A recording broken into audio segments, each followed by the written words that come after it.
The heavy thud of a body hitting the tatami mat echoed in the silent dojo. It was the third man to fall in less than 10 minutes. He lay gasping, sweat plastering his black gi to his chest, looking up at the figure who stood over him. Toshiro, the Oyabun of the Kuriyama clan, did not even seem to be breathing hard. His control was absolute, his movements a blur of economic power. He was a master of taekwondo, and this private dojo, nestled in the heart of his sprawling Tokyo estate, was his sanctuary and his crucible. He turned from the groaning man on the floor, his gaze sweeping over the other 24 members of his inner circle who lined the walls. They were all hard men, killers and enforcers, yet they watched him with a mixture of terror and reverence. His eyes, dark and unreadable, passed over them all, dismissing them as unworthy of his attention. Then, his gaze snagged on a flicker of movement in the corner. Alani was on her hands and knees, scrubbing a stubborn stain near the shoji screen, her light blue maid's dress and crisp white apron a stark contrast to the grim functionality of the room.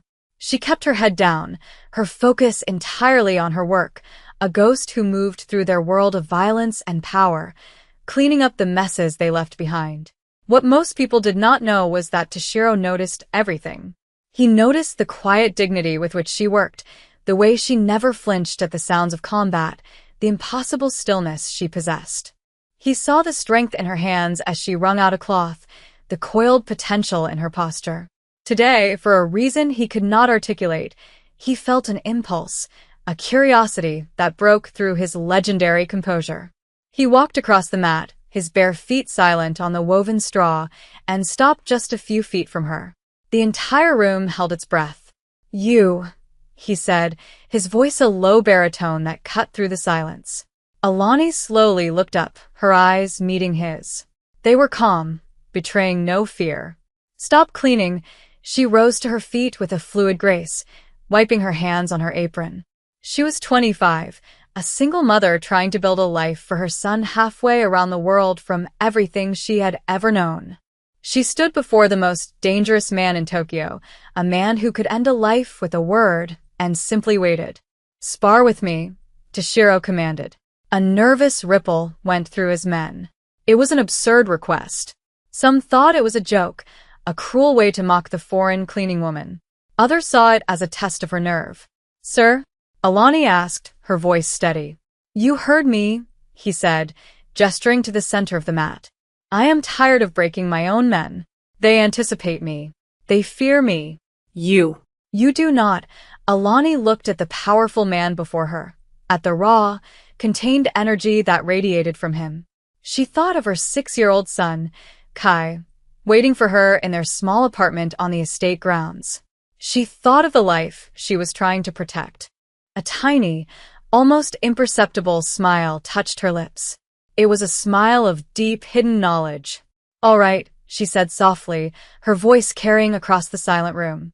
"But only if you promise not to cry when you lose." The silence that followed was absolute, a sudden void where sound had ceased to exist. Welcome to our channel. If you enjoy stories about hidden strength and unexpected connections, be sure to subscribe. Now, let us get into it. The challenge hung in the air, thick and dangerous. Toshiro's men stared, mouths agape, certain they were about to witness the last moments of the foolish American woman. They had seen men disciplined for less, for a misplaced word, for a flicker of disrespect in their eyes. But Toshiro did not move. He simply watched Alani, his head tilted slightly, as if he were seeing her for the first time. The smile had vanished from her lips, but the light it had ignited remained in her eyes. It was not mockery. It was confidence. Here is what you need to understand about a man like Toshiro. His power was not built on brute force alone, but on an almost supernatural ability to perceive the truth of a person. He saw past the maid's uniform, past the quiet servitude, and glimpsed the steel underneath. For the first time in a very long time, he was intrigued. He gave a short, sharp nod. "Acceptable terms," he said, his voice betraying nothing. He turned and walked back to the center of the mat, assuming a ready stance. Alani untied her apron, folded it with practiced care, and placed it on a low bench. She kicked off her soft-soled work shoes. She did not bow deeply as his men did, a gesture of submission. Instead, she gave a small, respectful nod of her head, a gesture between equals. As she stepped onto the mat, a low murmur of disbelief and ridicule spread through the watching men. One of them, a lieutenant named Ryota with a cruel mouth and ambitions that far outstripped his talent, sneered to the man beside him. The Oyabun toys with a mouse. This will be over quickly, but Alani did not hear him. Her world had narrowed to the man standing before her. The dojo, the city, the entire world outside this square of woven straw ceased to exist. There was only the opponent. It was a feeling she hadn't allowed herself to experience in 7 years. It felt like coming home. She did not adopt a classic taekwondo stance. Instead, she stood relaxed, her hands low and open, her weight perfectly balanced. It was a posture of waiting, of receiving. It was a stance that invited attack, that seemed to say, "Show me what you have." For a long moment, they simply circled each other, a predator studying a creature he could not classify. The air crackled with a tension that had nothing to do with violence and everything to do with discovery. Toshiro was testing her with his stillness, trying to break her nerve with his presence alone. But Alani's calm was a deep ocean, and his presence was merely a stone dropped into it, the ripples spreading out and eventually disappearing, leaving the surface placid once more. What Toshiro did not know, what no one in that room could possibly comprehend, was that Alani had spent 18 years being forged by a fire far hotter than any Yakuza dojo. Toshiro initiated the attack. It was not the explosive, brutal assault he used on his own men. It was a probe, a sharp, precise sidekick aimed at her ribs, fast as a viper's strike. Any normal person would have flinched, stumbled back, or tried to block it with their arms, resulting in a broken bone. Alani did none of those things. At the last possible second, she shifted her weight, turning her body so the kick glanced off her hip instead of striking her ribs. Her movement was so minimal, so fluid, it was almost an illusion. She didn't block the force. She redirected it, using its own energy to spin her lightly out of range. It was a principle of Aikido, not Taekwondo. Toshiro's eyes narrowed. He followed with a rapid 3-punch combination, each blow powerful enough to shatter concrete. Alani moved like smoke. Her hands came up, not to block but to guide. With open palms, she deflected each punch, her wrists and elbows bending at impossible angles, turning his raw power aside with an effortless grace. She never took a direct hit. She was a willow branch bending in a hurricane, yielding but never breaking. The men watching fell into a stunned silence. The sneers were gone, replaced by wide-eyed disbelief. This was not a maid. This was something else entirely. Ryota, the ambitious lieutenant, felt a cold knot of dread and humiliation form in his stomach. The Oyabun was being made to look, if not foolish, then ineffective. And the shame of the leader reflected on all of them. Toshiro paused, reassessing. He had expected fear, incompetence, or, at best, some clumsy self-defense class techniques. He had not expected this. This was mastery. It was a different language of combat, one he had not encountered in years. "Who trained you?" he asked, his voice low and intense. Alani simply shook her head, a silent refusal to answer, and settled back into her relaxed stance. The message was clear. The fight was not over. Toshiro's respect, a rare and precious commodity, began to solidify. He abandoned the probing attacks and committed himself fully. He moved with the blinding speed and devastating power that made him a legend in the underworld. For the next 5 minutes, the dojo was filled with the sounds of his effort and her near-silent evasion. He was the storm. She was the unshakable center of it. She never launched an attack of her own. Her entire strategy was defense, a perfect, impenetrable wall of redirection and yielding. Finally, Toshiro launched a powerful spinning kick, a technique that had ended countless fights. He put his full weight and power into it. It was, he thought, unanswerable. But Alani had been waiting for it. She anticipated the spin, flowed with it, and as his leg extended, she dropped low, sweeping his supporting leg from under him. It was a move of breathtaking timing and precision. Toshiro, the feared Oyabun, crashed to the tatami mat. He landed hard, the wind knocked out of him, staring up at the wooden ceiling in shock. Alani stood over him, not with triumph, but with that same unnerving calm. She extended a hand to help him up. "I believe," she said, her voice still quiet. "That was my win." The silence in the dojo was a physical thing, a pressure against the eardrums. Toshiro stared at the hand offered to him, then up at Alani's face. For a moment, his men thought he would erupt in a fury that would level the building. To be put on his back by a subordinate was unthinkable. To be felled by the cleaning woman was an insult that demanded a blood price. Ryota's hand instinctively went to the hilt of the tanto tucked into his belt. But Toshiro's expression was not one of rage. It was one of pure, unadulterated astonishment. He took her hand, her grip firm and steady, and allowed her to help him to his feet. He stood before her, looking at her not as a maid, but as a warrior. "Your name," he said. It was not a question, but a demand. "Alani," she replied. Alani Washington, he nodded slowly, the name etching itself into his memory. He turned to face his men, his gaze sweeping over their shocked faces until it landed on Ryota, whose expression was a mask of fury and humiliation.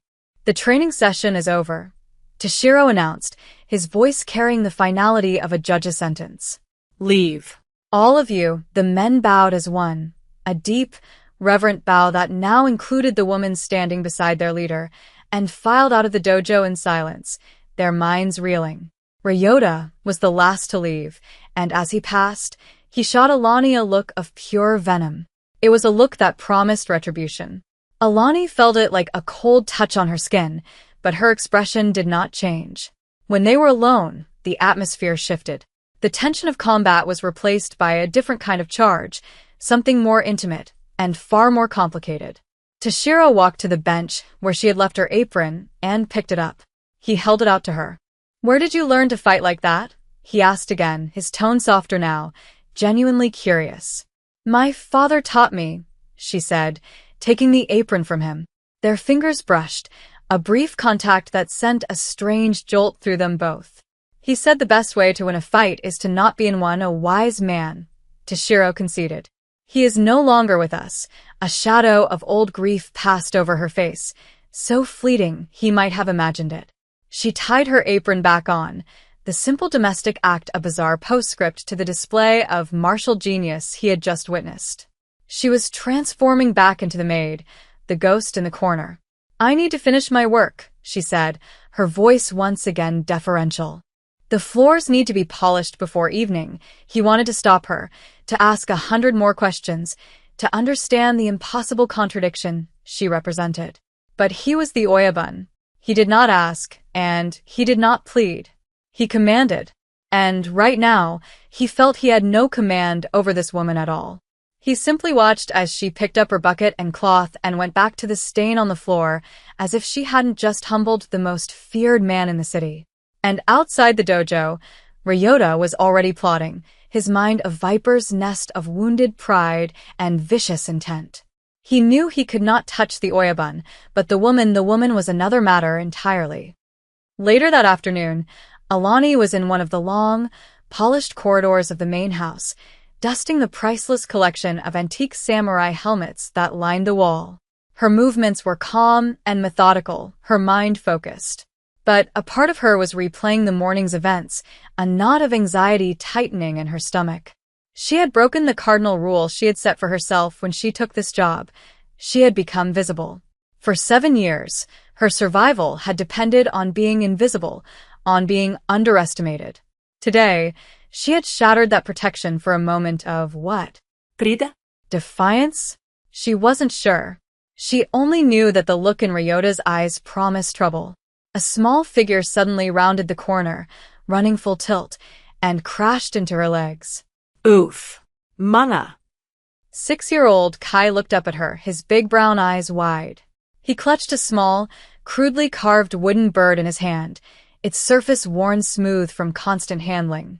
Alani had carved it for him from a block of scrap wood, a skill her father had also taught her. Kai, baby, I told you not to run in the hallways, she scolded gently, but her hands were already checking him for scrapes, her voice full of warmth. Sorry, mga. Mr. Sato was showing me the koi fish. One of them is as big as my arm. Mr. Sato, the elderly groundskeeper, appeared a moment later, bowing deeply. My apologies, Washington-san. He is very fast. It's all right, Sato-san. Thank you for watching him, the old man smiled, his eyes crinkling. He is a good boy. Full of life. As the groundskeeper walked away, Kai held up the wooden bird. He's hungry, Mama. Can we get him a rice ball? Alani smiled and stroked his hair. As soon as I'm done, baby. We'll get 2-inch. It was for him. Everything was for him. The dangerous job, the isolation, the constant vigilance. It was all to give Kai a life of peace, a life free from the violence that had shadowed her own childhood. She heard footsteps approaching and instinctively pulled Kai behind her, a subtle, protective gesture. It was Ryota. He stopped in front of them, a cruel smirk on his face. He ignored Alani and looked down at Kai. What is this? Ryota sneered, pointing at the wooden bird. A toy for babies? Kai clutched the bird tighter and pressed himself against his mother's leg. Alani's posture went rigid. He is a child. It is a toy, she said, her voice dangerously level. Ryota laughed, a short, ugly sound. In this house, boys become men quickly. They learn not to play with dolls. He reached down, his hand moving to snatch the bird from Kai's grasp. Let's see it. Before his fingers could touch it, Alani's hand shot out and clamped around his wrist like a steel vice. Her grip was immense, cutting off the circulation. Ryota's smirk vanished, replaced by a gasp of pain and shock. Do not, Alani said, her voice dropping to a whisper that was more menacing than any shout. Touch my son. Ryota tried to wrench his arm free, but her grip was unbreakable. He was a trained fighter, a man who prided himself on his physical strength, and he was being completely immobilized by this woman. Panic and fury warred in his eyes. He saw the cold, hard certainty in hers and knew, with a terrifying clarity, that she was capable of breaking his wrist without a second thought. Let go of me, he hissed, trying to maintain some semblance of authority. I said, Alani repeated, her voice like ice. Do not touch my son. Now walk away. She gave his wrist a slight, sharp twist, and a jolt of pure agony shot up his arm. Ryota cried out, a strangled yelp of pain. He had grossly, catastrophically misjudged her. He thought the dojo had been a fluke, a trick. This was no trick. This was a predator defending its young. From the far end of the corridor, another set of footsteps approached, slow and deliberate. Toshiro. He turned the corner and took in the scene in an instant. Alani, her body a shield in front of her son. Ryota, his face pale and contorted in pain, his wrist trapped in her grip. Toshiro's face remained a blank mask, but a cold fire ignited in his eyes. He did not raise his voice. He didn't have to. Ryota, he said. The name was a shard of glass in the quiet hallway. Alani immediately released him. Ryota stumbled back, clutching his wrist, his face a mixture of relief and utter humiliation. Oyabun, he stammered, bowing low. She attacked me. Toshiro's gaze flickered from Ryota's panicked face to Alani's stony one, and then down to the small boy hiding behind her, clutching a wooden bird. He saw the truth without needing a single word of explanation. You will go to my office, Toshiro said to Ryota, his voice flat and devoid of emotion. You will wait for me there, but, Oyabun, Now, the single word cut Ryota off like a blade. He bowed again, shot one last look of hatred at Alani, and scurried away like the rat he was. The corridor fell silent again. Toshiro was left standing with Alani and her son. The immense, dangerous presence of the Yakuza boss filled the space, but for the first time, Alani did not feel threatened by it. She felt shielded. Toshiro knelt, a surprising gesture that brought him down to eye level with Kai. The boy, still frightened, peeked out from behind his mother's dress. That is a fine bird, Toshiro said, his voice softer than Alani had ever heard it. Did you make it? Kai shook his head, still too scared to speak, and looked up at his mother. Alani placed a reassuring hand on his shoulder. I made it for him, she said. Toshiro looked at the small carving, then back up at Alani. He saw the fierce, protective love at her eyes, the same unyielding strength she had shown in the dojo and just moments ago in the hall. It was the same strength he recognized in himself, the drive to protect what was his. He stood up slowly. He will not bother you again, he said. It was not an apology. It was a promise. And you will no longer be cleaning the floors. A new position will be found for you. A safer 1-inch. Alani hesitated. A part of her, the part that had survived by staying invisible, screamed at her to refuse. Accepting a favor from a man like Toshiro was a dangerous bargain. It meant entanglement obligation. It meant being drawn deeper into a world she had tried so desperately to leave behind. But then she looked down at Kai, at his small hand clutching the wooden bird, and she saw the faint tremor in it. She had come here for his safety. Refusing an offer that guaranteed it seemed like a foolish sort of pride. Thank you, she said, the words feeling foreign on her tongue. Toshiro simply gave a slight nod, his gaze lingering on her for a moment longer than was necessary before he turned and walked down the hall in the direction Ryota had gone. Alani knew, with absolute certainty, that Ryota's career, and perhaps his life, was about to come to a painful end. She knelt and pulled Kai into a fierce hug, burying her face in his hair. It's okay, baby. It's all okay. Mama's here. He wrapped his small arms around her neck, the wooden bird pressed between them. She could feel his little heart beating against her chest, a frantic rhythm that slowly began to calm. A few days passed. True to his word, Ryota was never seen on the estate again. The official story was that he had been transferred to a post in Osaka, but the whispers among the men told a different, darker tale. Alani was reassigned. She was no longer a maid. Her new title was vague, an assistant to the household manager, but her duties were specific. She was to oversee the training of the new recruits in the dojo. It was an unprecedented move, placing a foreign woman in a position of authority over young Yakuza prospects. Yet no one questioned it. The story of her spar with the Oyaban had become legend, and the display in the hallway had solidified it. She was no longer the invisible cleaner. She was Alani-sensei, a figure of respect and quiet authority. One evening, she was in the dojo, demonstrating a disarming technique to a group of nervous young men. She moved with her signature economy and grace, her instruction clear and concise. Toshiro stood in the doorway, watching, unseen by the class. He had found himself drawn here every evening, fascinated by her teaching style. It was nothing like the brutal, aggressive methods his own instructors used. She taught defense, balance, and awareness. She was teaching them how to control a situation, not just how to win a fight. After the class was dismissed, Alani was wiping down the practice weapons when she sensed his presence. She turned to find him standing there. They are learning quickly, he observed, walking into the room. They are good students, she replied. They just needed to learn that strength isn't about how hard you can hit. He stopped in front of a weapons rack, his fingers tracing the intricate wrapping on the handle of a katana. My own master used to say something similar. He said true power was the ability to choose not to use it, a flicker of shared understanding passed between them. It was a strange and unexpected island of peace in the middle of a violent world. Toshiro turned to face her, his expression serious.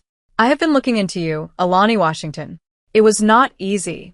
It is as if you did not exist before you came to Japan 2 years ago. Alani's calm facade finally cracked.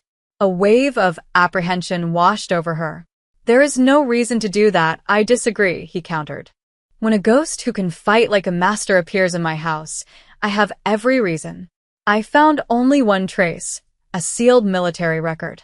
For a man named Marcus Thorne, a master sergeant in the U.S. Marines stationed in Okinawa 30 years ago. He was a legend in certain circles. They called him the Ghost because no one could touch him. The record listed one next of kin, a daughter. He looked directly into her eyes, the unspoken question hanging between them. Here is the part of the story nobody saw coming. The connection was deeper than a shared philosophy. Toshiro had never met Master Sergeant Marcus Thorne, but his own master, the man who had taken him in as an orphan and forged him into the leader he was today, had. Old Master Koga had spoken of the American Marine with a reverence he reserved for very few. They had not been friends, but respected rivals who had met in secret, sharing techniques and philosophies in a bond that transcended nationality and duty. Koga had described Thorne's unique style, a hybrid of Western boxing, Filipino Kali, and the internal principles of Aikido, as something akin to magic. He called it Go style, the very name Toshiro had just uttered. Alani's composure finally broke. She sank onto a nearby bench, the years of carefully constructed walls crumbling around her. "He was my father," she whispered, the confession feeling like a betrayal of the promise she had made to him to keep his legacy hidden. "He didn't want this life for me. He trained me to be safe, to be able to protect myself, but he made me promise never to seek it out. He said his world was full of shadows, and he wanted me to live in the sun." Toshiro sat down on the bench beside her, leaving a respectful distance between them. "What happened?" he asked gently. "He made enemies," Alani said, her voice thick with memory. "Not in the military, but after.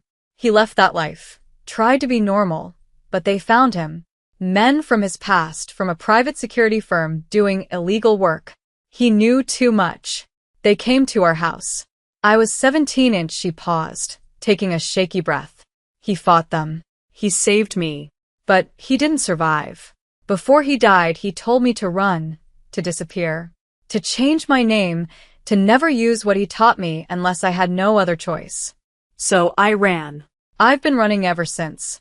I came to Japan because it felt far away. I took a job as a cleaner because no one ever looks at the cleaner." Toshiro listened, his expression unreadable, but a deep, unfamiliar ache settled in his chest. He understood now.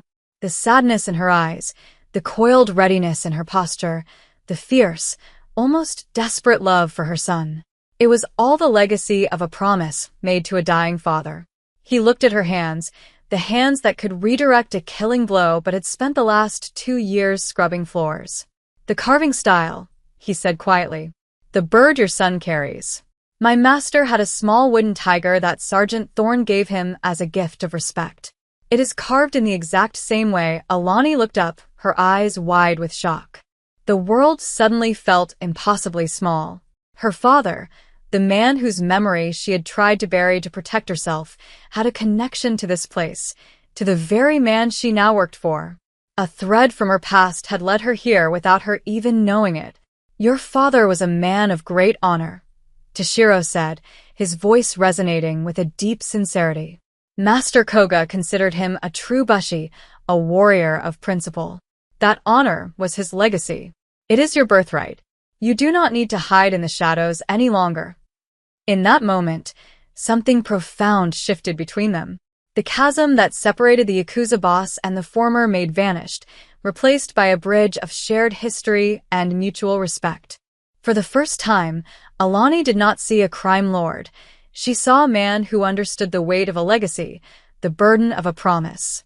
And he saw not a subordinate, but the daughter of a legend, a woman of immense strength and honor in her own right. The peace, however, was short-lived. A frantic banging on the dojo door shattered the quiet intimacy of the moment. One of the young recruits Toshiro had assigned to guard Alani's son burst in, his face pale with terror. "Oyabun. Alani-sensei." "It's Skycon." "He's gone." Alani's blood ran cold. She shot to her feet, her heart seizing in her chest. "What do you mean, gone?" "We were in the garden," the young man stammered. "I turned away for just a moment and he was gone. But we found this." He held out his hand, and in his palm lay the small, worn wooden bird, its head snapped cleanly from its body. It was a message, a threat of unspeakable violence. Toshiro's face became a mask of cold fury. There was only one person with the audacity and the burning hatred to do something like this. Ryota. He had not been sent to Osaka. Toshiro, in a rare act of what he had considered mercy, had simply exiled him, stripped him of his rank, and cast him out. It was a mistake he now knew would be paid for in blood. He would not have acted alone, Toshiro said, his mind already working, calculating. He has allies in the city, men loyal to him. They will be holding the boy, waiting for him to make his demand. Alani was already moving toward the door, her mind a maelstrom of fear and rage. Where would he take him? She asked, her voice tight with suppressed panic. There is an old warehouse district by the docks, Toshiro said, his own men already mobilizing at his silent command. It's a place for settling scores. A place where things can disappear. He looked at Alani, at the raw terror warring with a warrior's resolve in her eyes. I will get him back, he said, the words an unbreakable oath. But Alani shook her head. A terrifying calm settled over her, the calm of a storm's eye. No, she said. We will get him back. She would not wait while others fought for her son. Her father had trained her for this moment, the moment where there was no other choice. The promise to live in the sun was broken. Tonight, she would walk back into the shadows and become her father's daughter. She would become the ghost. They moved through the city in a silent convoy of black cars, a river of dark purpose flowing toward the derelict port district. Alani sat beside Toshiro in the back of his sedan. She was no longer wearing her simple work clothes. She wore a black tactical outfit one of Toshiro's men had provided. It fit as if it were a second skin. She was cleaning and checking a handgun with a practiced efficiency that spoke of years of training. Toshiro watched her, a sense of profound respect eclipsing everything else. This was her true self, stripped of all pretense. The calm, the control, it was even more pronounced now that the stakes were at their highest. He had brought his 10 best men, an overwhelming force for a disgraced lieutenant like Ryota. But he knew, somehow, that the decisive element in the coming battle was the woman sitting beside him. When they arrived, the warehouse stood dark and silent against the night sky, a tomb of rust and decay. Toshiro's men fanned out, securing the perimeter with silent, professional lethality. Ryota wants me, Toshiro said to Alani. This is about his wounded pride. He will have the boy somewhere visible as leverage. He will try to force a one-on-one confrontation. Then you will be the distraction, Alani said, her voice devoid of emotion. Her eyes were scanning the building, noting the broken windows on the second floor, the rusted fire escape. I will go in the back. I will find Kai. It was a solid plan. Toshiro nodded. Be careful. He is the one who should be careful, she replied, and then she was gone, melting into the shadows around the building like a phantom. Toshiro took a deep breath and walked toward the main entrance, his men falling into position behind him. He kicked the door open and stepped inside. The vast, cavernous space was lit by a few bare bulbs hanging from the ceiling. In the center, tied to a chair, was Kai. He was crying silently, his small body trembling. Standing behind him, a gun to his head, was Ryota. A dozen other men were scattered around the warehouse, all armed. Oyabun, Ryota sneered, his face twisted with mad triumph. So glad you could make it. I believe you've come to negotiate my reinstatement. There is nothing to negotiate, Ryota, Toshiro said, his voice echoing in the huge space. Let the boy go. Your fight is with me. Oh, we'll get to that, Ryota laughed. But first you're going to acknowledge me. You're going to tell them all that you were wrong to disgrace me. All because of that foreign witch. While Ryota gloated, a shadow was moving through the rafters above him. Alani moved with an impossible silence, her feet finding purchase on the high steel beams. She looked down and saw her son, and the cold rage in her heart became a diamond-hard point of focus. She was her father's daughter. She was the ghost. She dropped from the rafters, landing as silently as a cat on a stack of crates directly behind Ryota. Before he or any of his men could even register her presence, she moved. She disarmed him in a single, fluid motion, breaking his wrist with a sickening crack. She spun him around, using his body as a shield, and pressed the cold muzzle of his own gun to his temple. Drop your weapons, she commanded, her voice ringing with absolute authority. Now Ryota's men stood frozen, their guns half-raised, staring in disbelief. Toshiro's men used their hesitation to their advantage. opening fire. The warehouse erupted in a cacophony of controlled chaos. But Alani's world was small and still. It contained only her, the terrified man in her grasp, and her son. Toshiro was already moving, cutting through the fray and untying Kai, scooping him into his arms and carrying him toward safety. Kai saw his mother and cried out, "Mama?" "It's okay, baby," Alani called back, her voice never wavering. "Mama's got you." She shoved the whimpering Ryota to his knees. His pathetic attempt at revenge was over. She had taken him down without firing a single shot. Toshiro returned, his face grim, and stood over the disgraced lieutenant. "You threatened a child," he said, his voice low and deadly. "You threatened her child. There is no forgiveness for that." He looked at Alani, and in his eyes, she saw the finality of his world. He gave a slight nod, a silent question. She nodded back, a silent answer. She had done her part. She turned away, walking toward her son, and did not look back as Toshiro rendered his final judgment. She wrapped Kai in her arms, her strength finally giving way to a flood of relief. He was safe. That was all that mattered. Toshiro came to her side, placing a hand on her shoulder. "It is over. You are both safe now." He looked at her, at this incredible woman who was both a gentle mother and a peerless warrior. "Your father wanted you to live in the sun," he said softly. "Perhaps you can. Here. With us." He wasn't offering her a job. He was offering her a home. A place where she would never have to be invisible again. A place where her strength would be her shield, not her secret. She looked from his earnest face to her son, now sleeping, exhausted, in her arms. For the first time in 7 years, she felt the possibility of a future, not just a string of days to be survived. Months later, the dojo was filled with the warm afternoon light. Alani, dressed in a simple, elegant black gi, moved among the young students, correcting a stance, offering a quiet word of encouragement. She was a natural teacher, patient and insightful. Kai sat on the edge of the mat, happily trying to carve his own wooden figure from a block of soft balsa wood, a small, perfectly crafted wooden dragon sitting beside him. Toshiro stood in the doorway, watching, a rare, genuine smile on his face. He no longer saw the maid or the ghost. He saw Alani. He saw his future. She looked up and met his gaze, and her own smile was full of a light that had been absent for too long. The promise had been kept. A daughter of a warrior had found her place of honor, not in the shadows, but in the sun. What do you think is the truest form of strength? Is it the power to win any fight, or the courage to protect the ones you love? Let me know your thoughts in the comments. I read every one. If you enjoyed the story, please give it a like and subscribe for more.